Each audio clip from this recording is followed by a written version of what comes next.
The harmattan winds swept through the dusty settlement of Jiden Rinji, coating every mud wall with fine grains of sand. Ladi, a widowed mother of one, sat outside her hut weaving a raffia mat. Life had been hard since her husband passed, but she pushed on with dignity. Her son, Umar, a bright and energetic 12-year-old, often helped her by running errands. That morning, he had gone to the marketplace to fetch firewood and return before dusk. But Umar returned sooner than expected, his eyes shining with excitement as he clutched a loaf of bread wrapped in a strange blue cloth. "Mama, look, a baker gave this to me for free," he said, breathing fast. Ladi frowned lightly. Free things rarely came without purpose in the north. "Who gave you this?" she asked. Umar pointed toward the horizon. A man with a white turban. His cart had no donkey, yet it moved. People didn't see him. "Only me," he said. "Give this to your mother. She is remembered." Then he walked away and disappeared like dust. A cold shiver crawled up Ladi's spine. She took the bread gently. It looked ordinary, soft, warm, and smelling faintly of honey, but something about it felt alive. Umar, oblivious to her unease, urged her to cut it so they could eat before sunset. Ladi hesitated, recalling stories of spirits who disguised themselves as wandering traders. Still, hunger tugged at her stomach, and she whispered a prayer before tearing the loaf. The moment the bread broke apart, the earth trembled lightly. A blinding golden light shot upward like a flame, illuminating the entire compound. Umar fell back in fear, and Ladi froze as shimmering figures emerged from the light, spirits dressed in ancient Hausa garments. They bowed before her and said, "We greet you, Lady Daughter of Zara. You once showed kindness to a stranger. We have come to repay the debt." And with that, her quiet life changed forever. The spirits hovered above the ground like smoke rising from incense, their faces neither young nor old, just timeless. Umar clung to his mother's wrapper, trembling. Ladi wanted to run, but something deeper anchored her. A distant memory, almost forgotten. The tallest spirit, draped in glowing robes, stepped forward. "You do not remember us fully," he said, his voice like the sound of a flute in the wind. "But decades ago, you helped a stranger when others turned him away." Ladi's mind drifted back to her youth. She remembered a rainy evening when she saw a man collapsed by the roadside. Everyone avoided him, fearing he carried misfortune. But young Ladi covered him with her shawl, brought him water, and stayed until he regained strength. The man had thanked her with eyes that gleamed strangely, eyes like stars reflected in a river. She never saw him again. She had forgotten him. Until now. "That man was one of us," the spirit continued, pointing to the bread still glowing faintly on the ground. "Your kindness bound you to our realm. This bread is a key, a summons. You were chosen long ago." Umar peeked out from behind his mother. "Chosen for what?" he whispered. The spirit turned to him gently. "For a path only your mother can walk. But you, child, will witness its beginning." The spirits spread into a circle around them. Suddenly, the ground split open, not violently, but like soft sand parting. A staircase made of shimmering stone descended into a glowing underworld.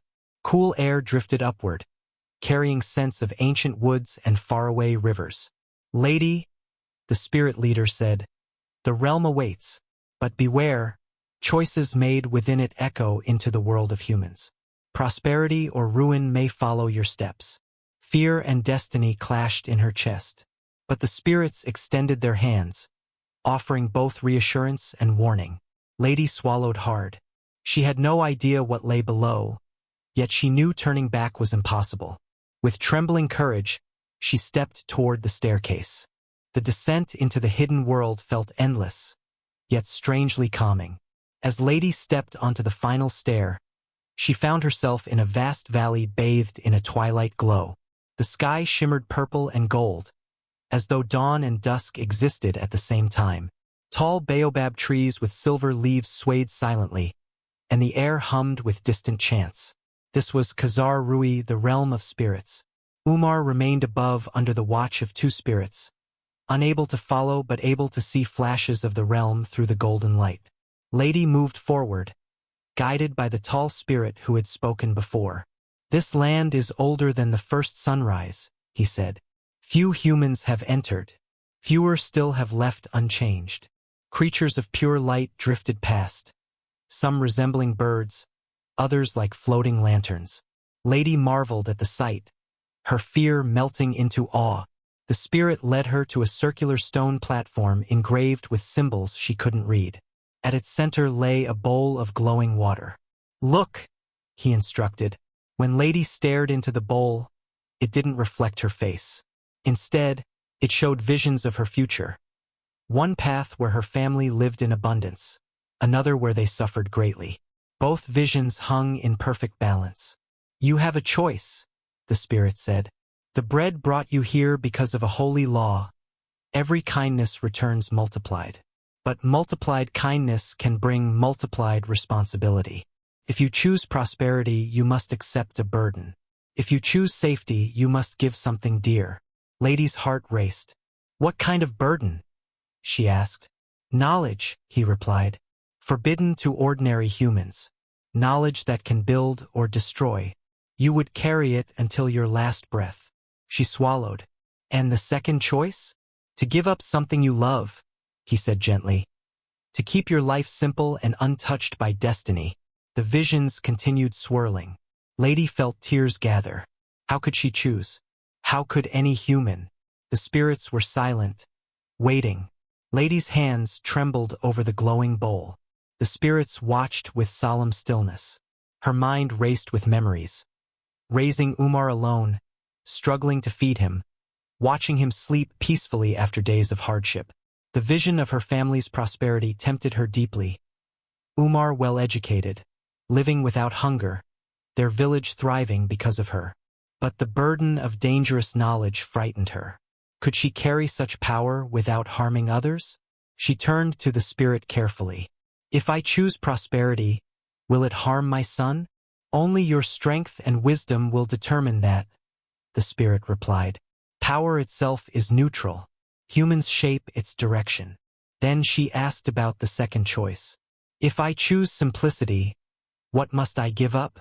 The spirit's eyes dimmed. "You would lose a memory you treasure, a memory tied to joy. It will be taken forever." Ladi's breath trembled.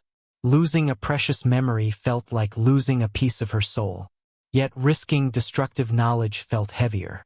She closed her eyes and whispered, "Show me the memory I would lose." The bowl's surface rippled. A scene formed. Ladi, young and joyful, holding baby Umar wrapped in a green cloth, singing to him softly under a mango tree. It was the happiest day of her life. Her chest tightened painfully. To lose that memory would be like losing the beginning of her love for her child. But to accept forbidden knowledge might endanger him one day. Tears rolled down her face as she made her choice. A choice born not of fear, but of motherhood. "I choose simplicity," she said with a breaking voice. "I choose a safe life for my son. Take the memory, even if it shatters me." A mournful hum spread through the valley as the spirits bowed. The bowl glowed white, then shot a beam of light into Ladi's forehead. Her body shook, and warmth filled her mind, followed by a sudden, aching emptiness. The memory was gone. A soft wind wrapped around Ladi as the spirits guided her back toward the staircase. She felt different, lighter and heavier at the same time. She knew something had been taken from her, but she could not remember what. Only an emotional gap remained, like a song missing its first verse. Still, she reminded herself, she had chosen this to protect Umar. That was enough. When she emerged into the human world, the night had settled fully over Jiden Rinji. Umar ran to her instinctively, hugging her tightly. She held him, feeling both love and a strange confusion. Why did holding him feel incomplete? Yet her heart reassured her that he was the most important piece of her life, even if she could not recall why that truth began.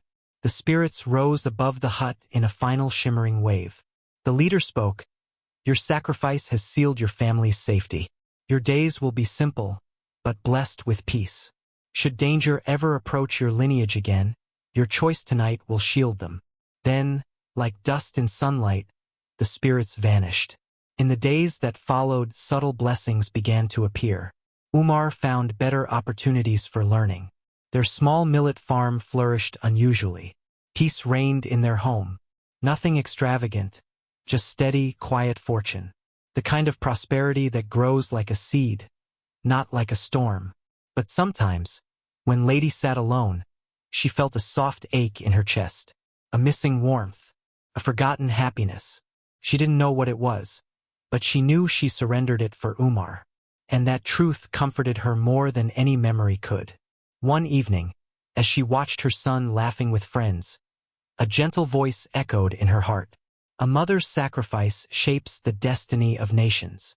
Lady smiled, softly, proudly, unknowingly heroic, and the realm of spirits watched from afar, honoring the woman whose kindness had echoed across worlds.